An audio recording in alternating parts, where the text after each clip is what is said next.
नमस्कार दोस्तों, मैं असलोक कुमार स्टडी पॉइंट चैनल में आपका स्वागत करता हूं। दोस्तों, पिछले क्वेश्चन में हमने बोले थे कि 14 से 20 तक बताएंगे, लेकिन कुछ टेक्निकल प्रॉब्लम के कारण नहीं हो पाया। तो आज हम 14 का सेकेंड से आपको 20 तक बता देते हैं। जो एक्सरसाइज है वो 4A है, भारती भवन का बुक है ना, अर्थमेटिक प्रोग्रेशन मतलब समानांतर श्रेणी का है।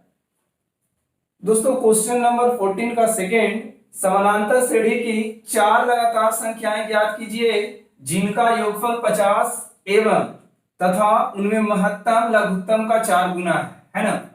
तो बोला गया क्या कि 4 लगातार संख्याएं ज्ञात करिए। 4 लगातार संख्याएं, जब 4 की बात बोल रहा है तो हम लोग करेंगे क्या कि 4 संख्याएं जब समानांतर श्रेणी में मानना हो तो हम लोग क्या मानते हैं। पहली संख्या a-3d, दूसरी संख्या a-d, तीसरी संख्या a+b और चौथी संख्या a+3d।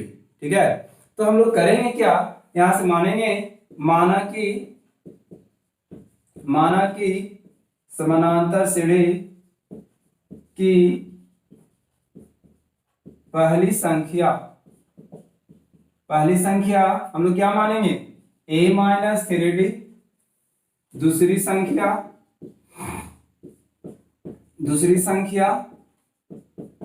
a-b, तीसरी संख्या a+b, चौथी संख्या आपको a+3d। ठीक है दोस्तों, कहा गया कि इन चारों संख्याओं का योग 50 है। तो हम लोग भी यहां प्रश्न से चलते हैं और चारों का योग बोला गया है 50, तो चार संख्याओं को बारी बारी से जोड़ेंगे। पहली संख्या a-3d, फिर प्लस का साइन, फिर दूसरी संख्या a-d, फिर तीसरी संख्या a+d, चौथी संख्या a+3d और सभी का जोड़ 50। तो 50 लिख दिया। a-3d है, यहाँ +3d कट गया, -b +b कट गया। आपके पास रिजल्ट क्या बचा, a 4 टाइम्स a मतलब 4a है ना। 50 a का मान आप निकालोगे तो 50/4, 25 दूना 50, 2 दूना के 4, a का वैल्यू आपके पास आ गया 25/2 है ना। जब a का मान आपका 25/2 आ गया है तो इस a का मान को हम लोग यूज करेंगे, बाद में यहां पर लिख देते हैं 25/2 है ना। अब इसके बाद क्या कहा गया कि महत्तम का मतलब होता है सबसे बड़ी संख्या और लघुत्तम का मतलब होता है सबसे छोटी संख्या है ना। तो महत्तम जो संख्या है, महत्तम जो है लघुत्तम का 4 गुना है ना। तो हम लोग चलेंगे यहां पुनः प्रश्न से, हम लोग देखते हैं पुनः प्रश्न से क्या कहा गया। महत्तम जो है वो लघुत्तम का मतलब छोटी संख्या का 4 गुनी है। तो महत्तम का वैल्यू गिवन है, चौथी संख्या महत्तम संख्या होगा, सबसे बड़ी संख्या, क्योंकि लगातार संख्या बोला है ना, तो छोटा से स्टार्ट करेंगे बड़ा तक जाएंगे। सबसे छोटी संख्या हो गया a-3d, सबसे बड़ी संख्या हो गया a+3d। तो कह रहा है कि महत्तम संख्या मतलब सबसे बड़ी संख्या, सबसे छोटी संख्या मतलब a-3d का कितना गुना है, 4 गुना है ना। तो यहां से करोगे तो a+3d और यहां से आप गुना करोगे तो 4a, माइनस में क्या होगा 4 तिहाई 12d है ना। अब हम लोग क्या करें, d वाले को एक तरफ कर लेते हैं, 3d + 12d, यहां से 4a - a, यहां से 12 में 3 जोड़ोगे तो 15d और यहां से 3a, और हम लोग को d का मान निकालना है। तो d का मान निकालेंगे तो 3a/15 काट देते हैं, 5 बार में कट गया, मतलब d का वैल्यू आपके पास आ गया a/5। d का वैल्यू आपके पास आ गया है a/5। यहां देखते हैं d बराबर आया है a/5, तो a का वैल्यू है आपका 25/2 है ना। और 5 है नीचे तो बटा में 5 काटोगे तो 5 5 25, मतलब ये आपका जो वैल्यू आया वो 5/2 आया। ये जो 5/2 आया ये किसका मान आया, तो आपका डी का मान आया, है ना। अब बोला गया है कि आपको संख्या निकालना है, तो देखिए ए का मान इतना आया, डी का मान आपका 5/2 आया। अब आपको संख्या फाइंड करना है, तो संख्या फाइंड करना है तो क्या करेंगे, जो संख्या माने हैं उसमें ए और डी का वैल्यू हम लोग इंसर्ट कर देंगे, मतलब पुट कर देंगे, है ना। ए का वैल्यू आपका, ए का वैल्यू 25/2 और डी का वैल्यू आपका 5/2, यही ना था। ये वैल्यू हम लोग यहाँ इंसर्ट करते हैं, तो ए का वैल्यू आपका जो है 25/2, तो यहाँ आप लिखिएगा 25/2 और माइनस का साइन दीजिएगा, -3 इंटू डी का वैल्यू 5/2, तो यहां से 25/2 आया, 15/2 आया। यहां से एलसीएम निकालोगे तो यहां से क्या आएगा आपके पास एलसीएम आ जाएगा 2, 25 - 15, 25 में से 15 घटाएंगे 10/2, रिजल्ट आया आपका 5। मतलब ये जो संख्या आया आपका, पहली संख्या जो आया आपका वो 5 आया, है ना। अब हम लोग को दूसरी संख्या निकालना है, तो ए का वैल्यू 25/2 आया, डी का वैल्यू 5/2 आया, और आपको चाहिए क्या, दूसरी संख्या, है ना। तो इसका वैल्यू हमने फाइंड कर लिया 5, इसे फाइंड करते हैं तो एलसीएम 2 आएगा, 25 - 5 20/2। यदि आप काटोगे तो 10 बार में कट जाएगा, तो ये आया आपके पास 10। यहां से आपका है 25/2 प्लस डी का वैल्यू 5/2, एलसीएम 2, 25 प्लस में 5, 25 में 5 जोड़ोगे तो 30/2, रिजल्ट आ गया आपका 15, तो ये हो गया आपका 15। यहां से करोगे तो ए का वैल्यू आपका है 25/2 प्लस 3 इंटू 5/2, तो 25/2 और 15/2, एलसीएम निकालोगे तो 2, 25 प्लस में 15 और 25 में आप 15 जोड़ोगे तो 10 और 3 1 4, 2 आपका 20 आ गया। देखिए आपके पास रिजल्ट क्या आया, 5 आया है, 10 आया है, 15 आया है, 20 आया है, और इन सब का जोड़ बोला गया था 50। जरा जोड़िए आप, 10 में 5 जोड़िएगा 15, 15 में 15 जोड़िएगा 30, और 30 और 20 50। देखिए सभी का जोड़ मेरे पास 50 आ गया, ठीक है। तो इस ढंग से हम 14 का सेकेंड बना सकते हैं।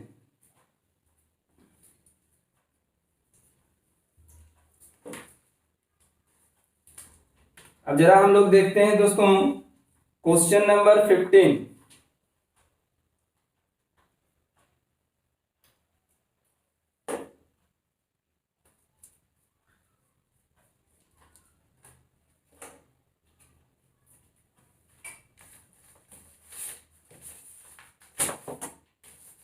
क्वेश्चन नंबर 15 है जो कि इस प्रकार से है। 15 क्वेश्चन नंबर कह रहा दोस्तों कि 360 रुपया को 3 लड़कों में इस प्रकार से बांटा जाए कि सर्वाधिक पाने वाले को 200 मिले तथा प्राप्त राशि समानांतर श्रेणी में हो, है ना।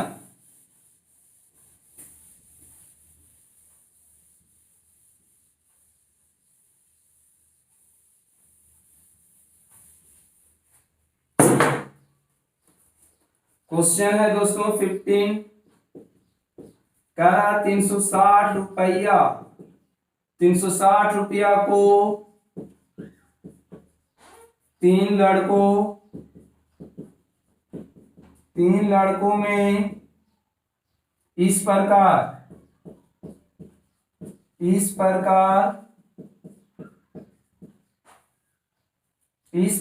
बांटें कि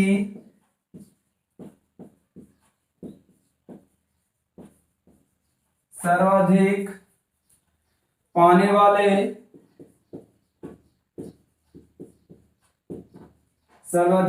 वाले को 200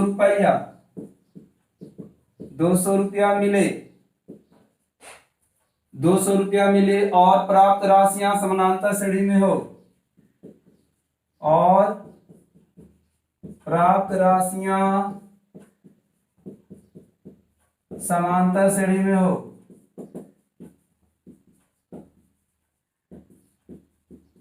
ठीक है, तो आपको कहा गया कि आगे 360 को 3 लड़कों में बांटना है, मतलब कि 360 रुपया को 3 लड़कों में बांटना है और वो इस प्रकार से बांटना है कि जो प्राप्त आंकड़ा हो समानांतर श्रेणी में हो।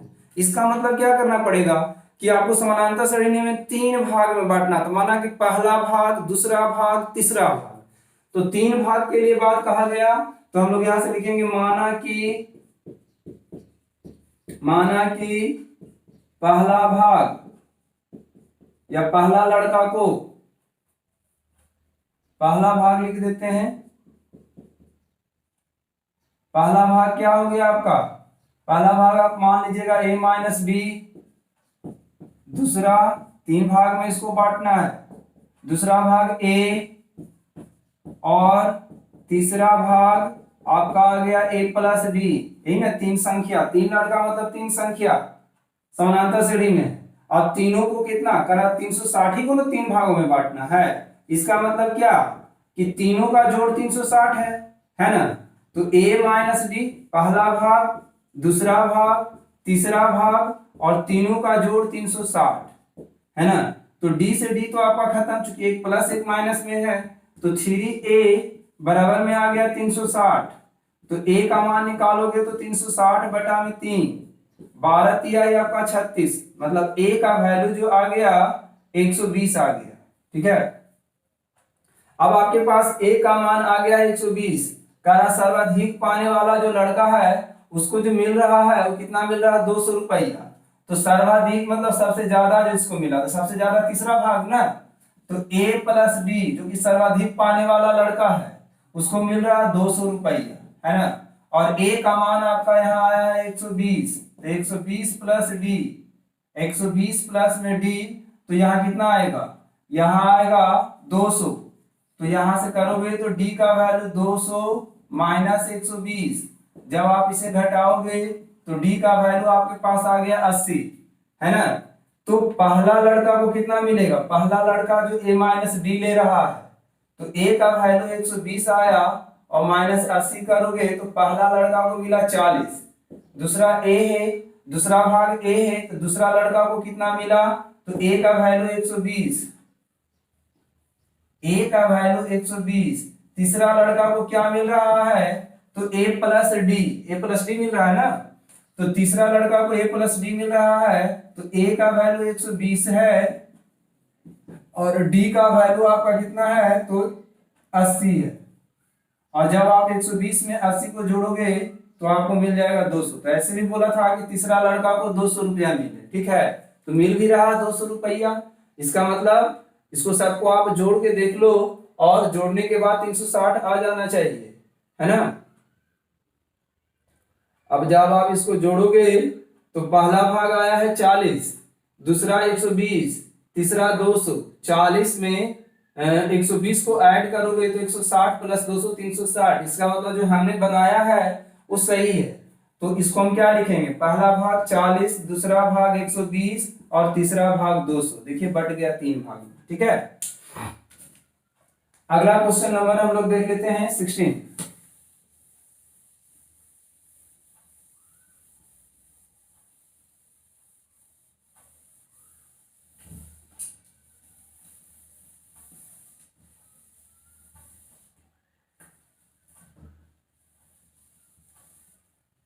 क्वेश्चन नंबर 16 लिखते हैं। क्वेश्चन नंबर 16 है कि क्वेश्चन नंबर 16 किसी त्रिभुज की परिमिति 24 मतलब 24 सेंटीमीटर है, 24 सेंटीमीटर है। यदि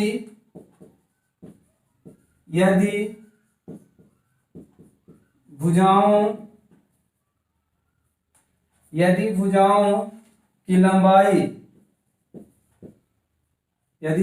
की लंबाई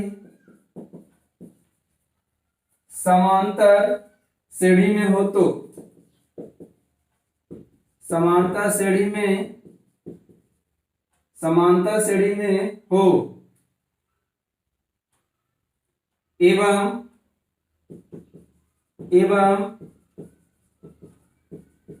सबसे बड़ी भुजा,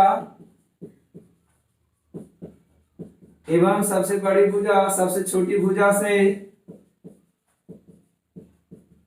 सबसे छोटी भुजा से 6 सेंटीमीटर अधिक है, 6 सेंटीमीटर अधिक हो, 6 सेंटीमीटर अधिक हो तो त्रिभुज की प्रत्येक भुजा की लंबाई ज्ञात करें। तो त्रिभुज की प्रत्येक भुजा की लंबाई ज्ञात करें, लंबाई ज्ञात करें। ठीक है, कहा कि एक त्रिभुज है जिसकी परिमिति दिया गया, एक त्रिभुज है जिसकी परिमिति दिया गया है, तो उस त्रिभुज की परिमिति कितना दिया गया है, तो 24। यदि भुजा की लंबाई समानांतर श्रेणी में हो तो सबसे बड़ी भुजा सबसे छोटी भुजा से 6 सेंटीमीटर अधिक हो तो त्रिभुज के प्रत्येक भुजा ज्ञात करें। तो यहां से लिखेंगे माना कि 3 संख्या होगा ना, त्रिभुज में 3 भुजा, माना कि त्रिभुज की पहली भुजा, तो 3 संख्या समानांतर श्रेणी में, तो पहली भुजा क्या लीजिएगा, पहली भुजा a माइनस d, दूसरी भुजा a, तीसरी भुजा a प्लस d। हमने 3 क्यों लिया, क्योंकि त्रिभुज है तो त्रिभुज में 3 भुजा, और त्रिभुज के परिमिति का फॉर्मूला आप लोग जानते हो, है ना, त्रिभुज की परिमिति या इसी को परिमाप भी बोलते हैं हम लोग। त्रिभुज के परिमिति मतलब सभी भुजाओं का जोड़, तो पहली भुजा दूसरी भुजा तीसरी भुजा सबको जोड़ दो, नहीं यही ना परिमिति होता है, पहली भुजा प्लस दूसरी भुजा और प्लस तीसरी भुजा, है ना, और दिया गया कितना, तीसरी भुजा, और ये सभी का जोड़ दिया गया, परिमिति दिया गया है 24, है ना, सेंटीमीटर तक। पहली भुजा क्या है, a माइनस डी, दूसरी भुजा a, तीसरी भुजा a प्लस डी, और बराबर में आपका 24, तो एक माइनस में एक प्लस में कट गया बाबू, तो यहां से a आपके पास 3a बराबर 24, a का मान निकालोगे तो 24/3, 8 तिहाई 24, तो आंसर आ गया आपका 8। तो पहली भुजा मतलब a का मान जो है हम लोग 8 निकाल लिए हैं। ठीक है, अब एक चीज और बोल रहा है, आगे हम लोग फिर से यहां प्रश्न से कर देते हैं, पुनः प्रश्न से आगे बोला गया आपका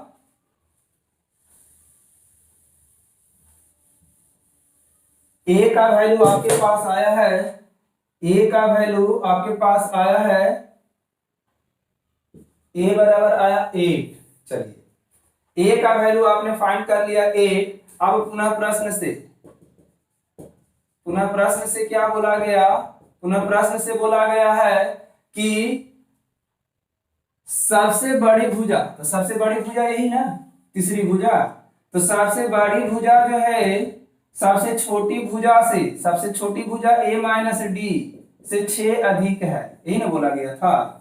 इसका मतलब क्या बोला कि सबसे छोटी भुजा में यदि हम लोग 6 जोड़ दें तो बड़ी भुजा के बराबर आएगा, इसीलिए हम लोग यहाँ बराबर का साइन दिए। ठीक है, बोला गया क्या कि सबसे छोटी भुजा में 6 को आप जोड़िए तो आपको प्राप्त हो जाएगा सबसे बड़ी भुजा, इसका मतलब क्या, बराबर का साइन दे देंगे। तो यहां से a प्लस डी और यहां से a माइनस डी प्लस में 6, है ना, सबको आप इस तरफ लेके आ जाओ, अचर पद को आप उधर ही रहने दो, a प्लस में इधर आएगा माइनस में, d प्लस में इधर माइनस में इधर आएगा प्लस में, है ना, और बराबर में आपका 6, a प्लस में माइनस में कट गया, 2d बराबर में आपका आ गया 6। तो यहां से आप d का मान निकालोगे, यहां से आप d का मान निकालोगे तो 6/2, 2 3 जा 6, मतलब d का वैल्यू आपका आ गया 3, है ना। अब बोल रहा प्रत्येक भुजा की लंबाई ज्ञात करें, प्रत्येक भुजा की। तो a का मान आपका 8 आया है ना, a का मान आपका 8 आया है ना। अब प्रत्येक भुजा की लंबाई निकालना है, तो यहाँ पर पहली भुजा की लंबाई निकाल रहे हैं a माइनस बी। तो a का वैल्यू है 8 और d का वैल्यू है आपका 3, तो आ गया 5। और ये दूसरी भुजा a, तो a को आप लोग 8 माने थे। और तीसरी भुजा आपका है a प्लस डी, तो 8 प्लस 3, तो 8 और 3 11। जरा देख लें, 5 8 11 है ना, ये समानांतर श्रेणी में है ना, 3 का अंतर है। सबको जोड़ के देखिए 24 आना चाहिए। 8 5 13, 13 11 24, एकदम सही बनाया हुआ है ना। अगला क्वेश्चन हम लोग देख लेते हैं, क्वेश्चन नंबर 17।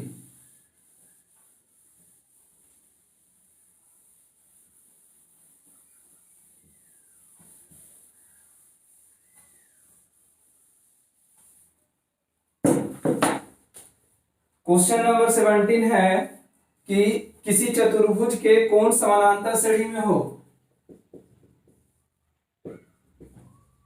किसी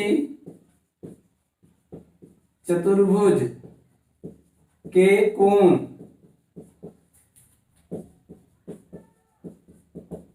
समांतर श्रेणी में हो, किसी चतुर्भुज के कोण समांतर श्रेणी में है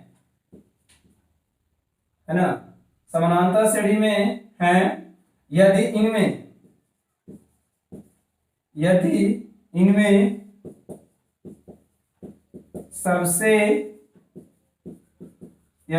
सबसे छोटा कोण, यदि इनमें सबसे छोटा कोण 60 डिग्री हो, तो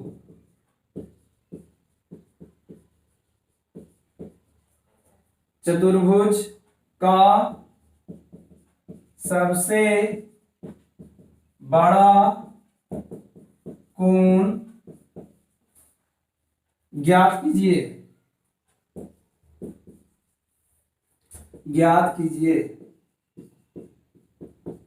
देखिए क्वेश्चन जो है आपका चतुर्भुज बोला है, तो चतुर्भुज का मतलब जिसमें क्या हो, 4 भुजा या 4 कोण हो। तो यहाँ कोण की बात बोला है कि कोण समानांतर श्रेणी में है। इसका मतलब जब कोण समानांतर श्रेणी में है तो उसके लिए आपको क्या करना पड़ेगा कि कोण को ही समानांतर श्रेणी में मानना पड़ेगा, है ना।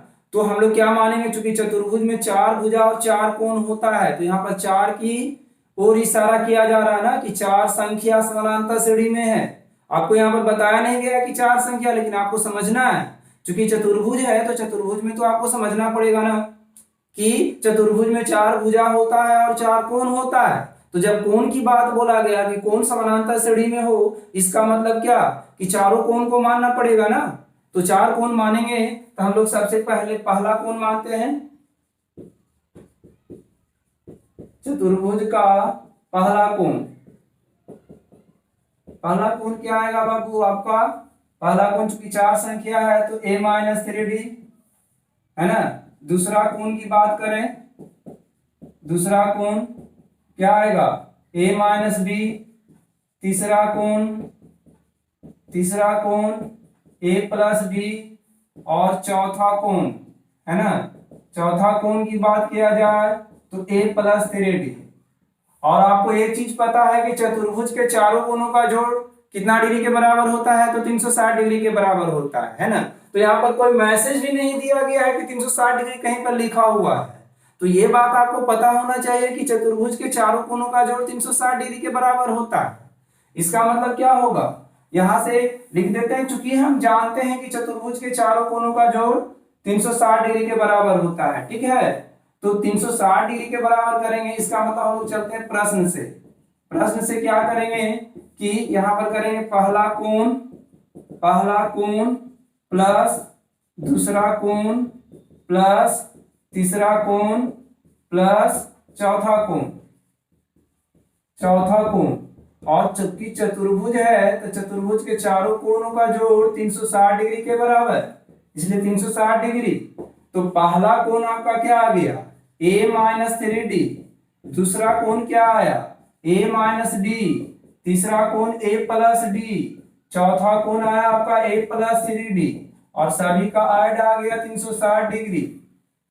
ये माइनस में प्लस में माइनस में प्लस में यहां से आ जाएगा ए 4 टाइम्स है तो 4a बराबर 360, इसलिए a का मान निकालोगे तो 360 बटा में 4 काट देते हैं, 9 चौके 36 मतलब 90 डिग्री आ गया।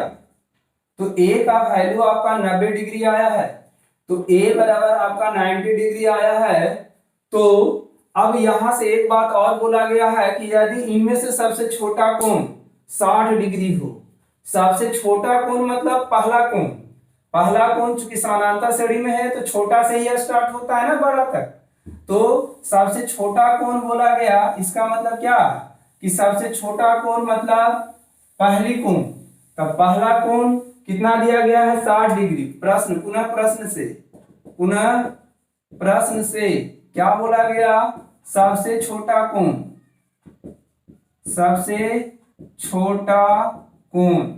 तो सबसे छोटा कोण आपका कितना डिग्री दे रहे हैं 60 डिग्री। यहां से सबसे छोटा कोण मतलब पहला कोण मतलब a माइनस 3d बराबर 60 डिग्री। और बाबू a का मान आपको पता है 90 माइनस 3d बराबर में 60, तो यहां से करोगे 3d को उधर लेके जाओ, 90 माइनस 60 बराबर में 3d है ना। यहां से 3d बराबर क्या होगा, 90 में से 60 घटाओगे तो 30 बच जाएगा आपका, तो d का मान निकालोगे तो 30 बटे में 3 और 10 दिया 30, तो d बराबर आपका कितना डिग्री आ गया 10 डिग्री आ गया। अब आपको सबसे बड़ा कोण बोला है, सबसे बड़ा कोण मतलब कौन, चौथा कोण, यही ना सबसे बड़ा कोण। ऐसे सभी कोण का भी मान निकाल सकते थे लेकिन सबसे बड़ा कोण बोला, तो a का वैल्यू आपका कितना है 90 है और d का वैल्यू आपका कितना है 10, तो 3 गुने 10, यहां से 90 प्लस 30 और करोगे तो 120 डिग्री आपका आंसर आ गया। ठीक है, 120 डिग्री आपका आंसर आ गया। अगला देख लेते हैं दोस्तों, क्वेश्चन नंबर 17 हो गया है। एक मिनट,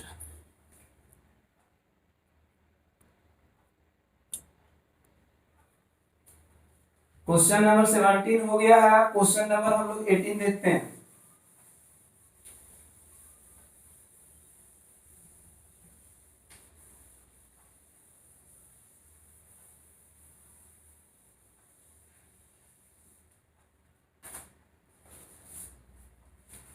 क्वेश्चन नंबर 18 कह रहा है, कोई बच्चा, देखिए दोस्तों ये क्वेश्चन को हम नहीं लिख रहे हैं, ऐसा ही बता देते हैं।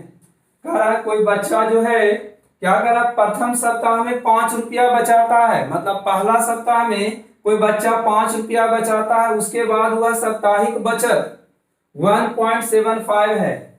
तो कह रहा किस सप्ताह में उसकी साप्ताहिक बचत जो हो जाएगा वो 20.25 होगा। देखिए तो सबसे पहले प्रथम सप्ताह में 5 रुपया बचाया है ना, फिर अगला सप्ताह जब वो बढ़ेगा तो कह रहा है कि उसमें इंक्रीज कर जा रहा है कितना आपका 1.75, मतलब 5 प्लस 1.75 की बढ़ोतरी हो जा रहा है।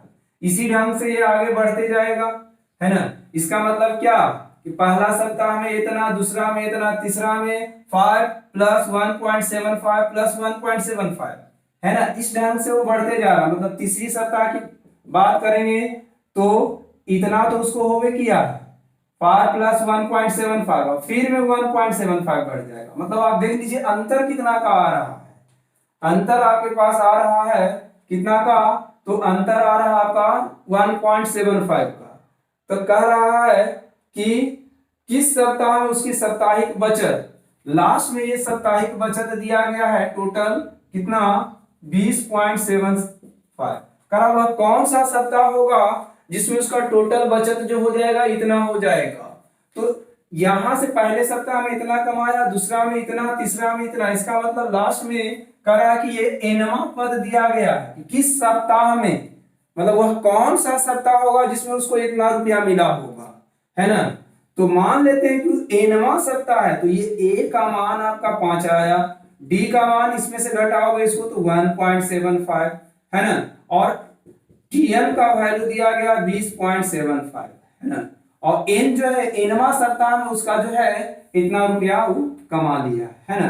तो Tn का फॉर्मूला तो आपको पता है a plus n minus 1 into D, और यहां से दिया गया 20.75, a का वैल्यू आपका दिया है 5, n का मान पता नहीं है और इसका वैल्यू दिया गया 1.75 है ना। तो यहां से इसको लाओगे इधर तो 20.75 माइनस 5, यहां से आ गया आपके पास कितना n माइनस 1 इंटू 1.75। जब यहां से घटाओगे आप तो आपको बच जाएगा कितना, जब हम लोग इसमें से 5 को घटाएंगे 20.75 में से तो बचेगा आपके पास बच जाएगा 15.75 है ना, और यहां से आ जाएगा आपका n माइनस 1 इंटू में 1.75, ठीक है। और ये साइड ये गुना में इस साइड जाएगा तो भागा में, तो 15.75 बटा में 1.75 इक्वल टू में n माइनस 1, ठीक है। नहीं तो हम लोग ऐसा करते हैं ना कि यहां से 15.75 है और 1.75 इंटू में n माइनस 1.75, और इस साइड ये माइनस में इस तरफ जाएगा तो आपका क्या हो जाएगा, प्लस में हो जाएगा। तो 15.75 प्लस 1.75 बराबर में आ गया 1.75 इंटू में n। जब आप इसको जोड़ोगे 5 5 10 के शून्य बाकी 1, 7 दूनी 14, 1 15 के 5 बाकी 1, और 5 1 6 1 7, और यहां से बच जाएगा 1, ठीक है, बराबर में 1.75 इंटू में n। इस साइड गुना इस साइड जाएगा तो भागा में, तो n का वैल्यू 17.50, 1.75, पॉइंट हटाओगे पॉइंट के बदले 1 और 2 अंक के पहले पॉइंट है तो 2 शून्य, इस पॉइंट को हटाओगे 1, 2 अंक के पहले पॉइंट है तो 2 शून्य, ये से ये कहानी खत्म है ना। इसको जब आप काटोगे तो 10 बार में कट जाएगा तो n का वैल्यू हो गया 10, मतलब 10वां सप्ताह में जो होगा वो लड़का जो होगा कितना कमाएगा, साप्ताहिक बचत उसका 20.75 हो जाएगा, ठीक है दोस्तों। ये क्वेश्चन नंबर आपका 18 था। क्वेश्चन नंबर 19 देख लेते हैं।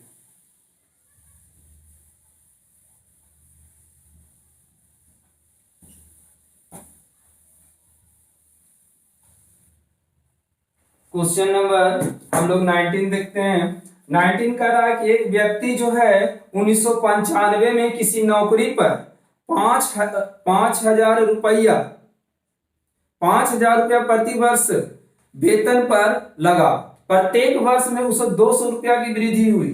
किस वर्ष में उस व्यक्ति का वेतन 7,000 रुपया हो गया। देखो सबसे पहले तो उसको 5,000 रुपया पर लगाया और क्या किया ना कि प्रत्येक वर्ष उसके वेतन में 5,000 और प्लस 200, अगला वर्ष में फिर 200 बढ़ा दिया। फिर अगला वर्ष की बात करेंगे तो 5,000 पर लगाया था और फिर पिछला में 200 बढ़ा था ना, फिर से 200 इसमें और बढ़ा दिया तीसरा वर्ष में। इसी ढंग से ये बढ़ते जा रहा है। कह रहा कि किस वर्ष में उसकी मासिक बचत जो हो जाएगा वो 7,000 रुपया हो जाएगा, ठीक है। तो वही क्वेश्चन है जो आपने पीछे बनाया। ए का मान पहले ये ना, पहला ये है, ए का मान इतना, डी का मान आपको दिया गया है 200 रुपया, टीएन का वैल्यू दिया गया है 7,000 रुपया, और टीएन का फॉर्मूला होता है क्या, ए प्लस एन माइनस 1 इंटू में डी, और यहां से आपका 7,000 रुपया है और ए का वैल्यू आपका 5,000 है, एन माइनस 1 और डी का वैल्यू आपका 200 रुपया है ना। तो यहां से करोगे तो 7,000 माइनस 5,000 बराबर में एन माइनस 1 इंटू में 200 है ना। जब आप इसे घटाओगे तो 2,000 बचेगा ना, और एन माइनस 1 और ये साइड गुना में है, इस साइड जाएगा तो डिवाइड में हो जाएगा, 2 शून्य से 2 शून्य खत्म, ये 10। यहां से इसको लाओगे इस तरफ तो 10 प्लस 1 बराबर में n, इसलिए n का वैल्यू जो होगा 11, मतलब 11वां बरस में जो होगा इसकी मासिक बचत जो हो जाएगा वो 7,000 रुपया हो जाएगा। आगे का क्वेश्चन, ये क्वेश्चन नंबर आपका कितना था दोस्तों, हमने बोला था क्वेश्चन नंबर ये आपका जो था 19 था, ठीक है। शुरू में ऐसे हमने बोले थे कि ये 19 क्वेश्चन है, लिखना नंबर भूल गए थे। आगे क्वेश्चन देखिए, क्वेश्चन नंबर 20, निम्नलिखित संख्याओं का माध्य निकालें। है ना दोस्तों, कहा गया क्वेश्चन नंबर 20 में कि निम्नांकित संख्या दिया गया है और उसका आपको माध्य निकालना है। ठीक है, तो कहा गया निम्नलिखित संख्याओं का माध्य निकालें। क्वेश्चन नंबर 20 जो कि लास्ट क्वेश्चन है आपका, निम्नलिखित संख्याओं का माध्य निकालें। तो माध्य और फॉर्मूला आप लोग पढ़े होंगे दोस्तों, कुल परीक्षणों का जोड़ बटा में क्या होता है, तो कुल परीक्षणों की संख्या।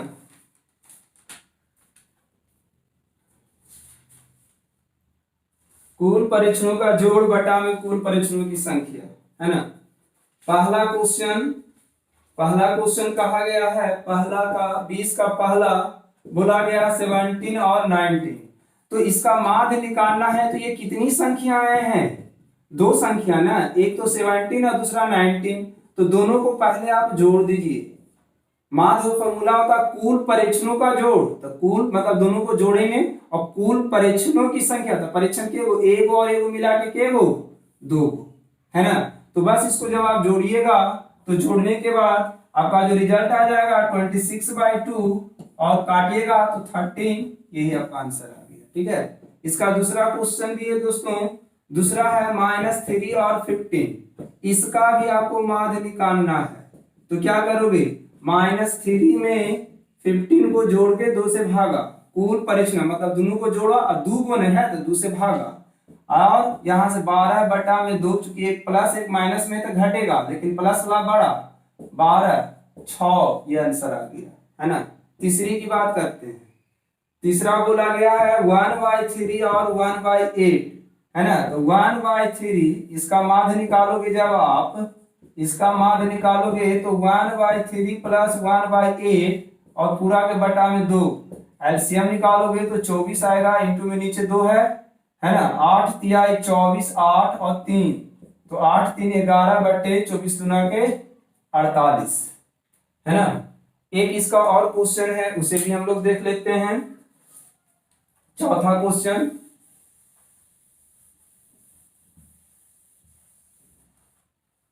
चौथा क्वेश्चन आपका है दोस्तों 20 का चौथा क्वेश्चन है 1.72 और 2.71 का माध्य निकालना है। ठीक है, तो जब आप इसे माध्य निकालोगे तो 1.72 प्लस 2.71 बाई में क्या 2, और जब आप इसे जोड़ोगे तो जोड़ने के बाद 4.43 बाई में 2, और इसे जब आप भागा दोगे तो आपके पास रिजल्ट आएगा 2.15, यही आपका हो गया आंसर।